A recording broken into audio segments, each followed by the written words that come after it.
You're listening to The People's Voice, September 1st to 7th, 2024. This Labor Day highlights increased militancy and solidarity among unionized workers across Canada, driven by the rising cost of living and the federal government's support for Israel's actions in Gaza. Workers are fighting for better wages and working conditions, with strikes and collective actions on the rise, including notable efforts in industries like hotels, aerospace, and universities. The most significant recent movement was Quebec's Common Front, where over 500,000 workers united not just for wage increases, but also for universal access to public services. Solidarity actions for Palestine have also gained traction, with unions openly opposing Israel's war and genocide despite opposition from politicians and employers. The Communist Party calls for major systemic changes, including cutting military spending, nationalizing energy, curbing corporate power, and raising wages, stressing that collective organizing and mass political action are key to securing gains and advancing working class power. Despite big business maintaining its influence and demanding more weapons, Labor Day serves as a reminder of workers' collective strength and the fight for peace, social justice, and fair wages. The Paris Olympics were hailed as a success by mainstream media, but the Palestinian Solidarity movement, particularly the Boycott, Divestment, Sanctions movement, expressed its discontent. BDS called for the International Olympic Committee to ban Israel from the Games, citing Israel's treatment of Palestinians and likening it to apartheid South Africa's ban from international sports. The BDS movement, backed by the Palestinian Olympic Committee, the Asian Football Confederation, and numerous other global figures, condemned Israel's apartheid policies and its denial of Palestinian rights, including in sports. Israel was accused of attacking Palestinian athletes, destroying sports facilities, and restricting their freedom of movement. Despite this, the IOC welcomed Israel to the Games, disregarding over 1 million signatures and widespread calls for a ban. BDS highlights the complicity of sports bodies like the IOC, FIFA, and FIBA in allowing Israeli teams from illegal settlements to compete, while noting the contrast with sanctions on Russia following its invasion of Ukraine.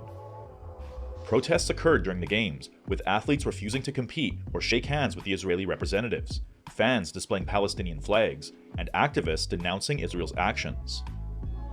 But now the BDS movement is shifting focus to pressuring FIFA to ban Israel from the 2026 World Cup. The federal riding of LaSalle-Émard-Verdun in Montreal is holding a by-election on September 16, 2024, after the resignation of Liberal MP David Lametti. A group called LEV for Palestine launched a third-party campaign to raise awareness of Canada's complicity in the genocide of Palestinian people. Their campaign aims to provoke debate on Canadian militarism and support for Israel's actions, with their posters protected under electoral laws. However, within 36 hours, almost 100 posters were vandalized or removed, prompting suspicions that the city authorities, potentially influenced by local officials and the Liberal candidate, were involved. Adrian Welsh, leader of the Quebec Communist Party, highlighted this as an attack on freedom of expression and connected it to previous incidents of censorship against Palestine Solidarity efforts. But despite the setbacks, Welsh emphasized the party's continued support for the Boycott, Divestment, and Sanctions movement and its commitment to opposing Israel's actions. The Communist Party of Canada followed the July 28th presidential election in Venezuela very closely, reaffirming its solidarity with the Venezuelan people in their fight for sovereignty, democracy, and socialism. The Communist Party of Canada condemned US and Western imperialist interference, highlighting the 900 sanctions Venezuela has faced, violent destabilization attempts, and the far-right's push for a defeat of the Bolivarian Revolution.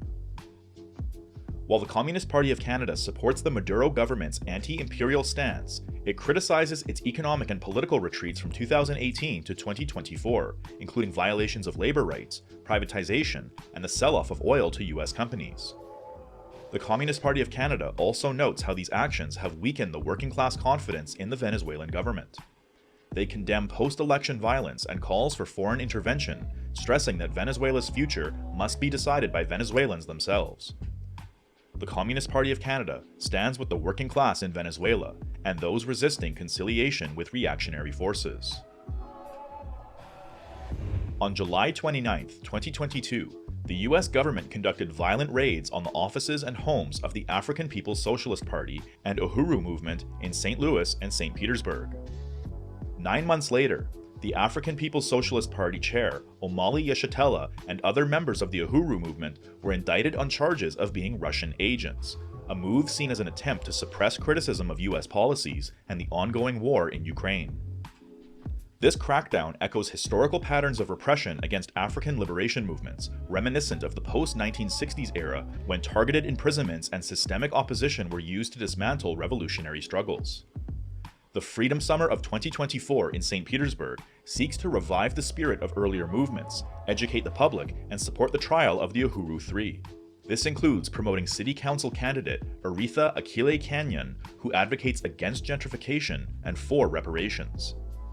The ongoing struggle highlights issues like police violence, high incarceration rates for African Americans, and the fight for democratic rights, drawing parallels to the historic Freedom Summer of 1964 and the broader Black Power movement. Doug Ford's Ontario government, with federal backing, is heavily investing in transforming the province into a major hub for electric vehicle manufacturing. This includes significant subsidies for automakers like Stellantis, Volkswagen, Ford, and Honda to establish EV and battery plants in Ontario. The Volkswagen facility alone will receive $14 billion in tax subsidies, doubling Volkswagen's investment, with projections that it will take 20 years for governments to break even on the $28 billion in subsidies allocated to Volkswagen and Stellantis. This investment highlights the trend towards green capitalism, but raises concerns about environmental impact and the cost to workers and Indigenous sovereignty. The push for EV manufacturing will lead to continued environmental degradation and does not address the need for broader sustainable transportation solutions like mass public transit.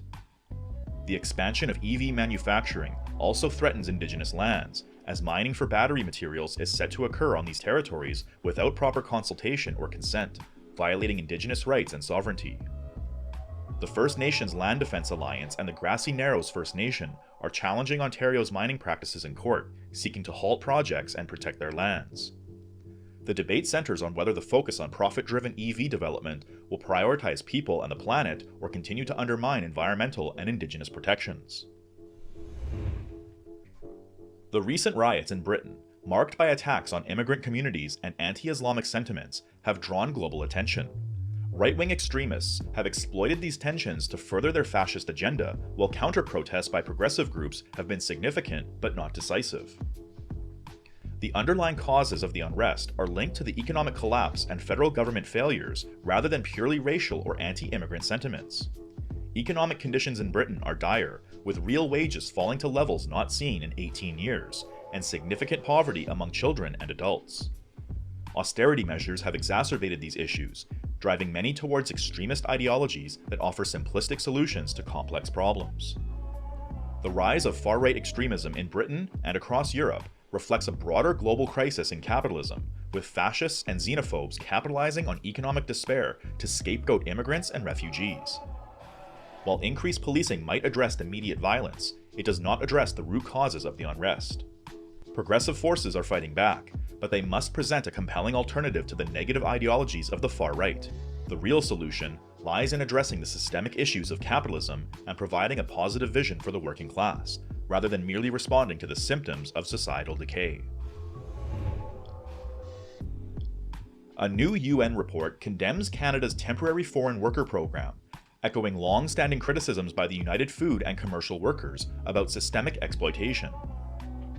According to Tomoya Obokata, the UN Special Rapporteur on Contemporary Forms of Slavery, the temporary foreign worker program fosters conditions akin to modern slavery by creating a power imbalance heavily favoring employers. This system ties workers' immigration status to specific employers, limiting their rights and resources. The report highlights issues such as debt bondage and the inability of many seasonal workers to challenge unfair practices due to their dependence on their employers for housing, healthcare, and legal status.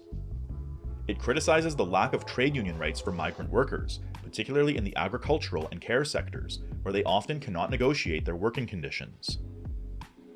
The United Food and Commercial Workers have long advocated for reforms to grant migrant workers full labor rights and better align the temporary foreign worker program with the International Labour Organization's Decent Work Guidelines. The report calls for ending closed work permit regimes and providing clearer pathways to permanent residency for migrant workers. That's all for now. If you're interested in strengthening working class press here in Canada, consider lending your support to the People's Voice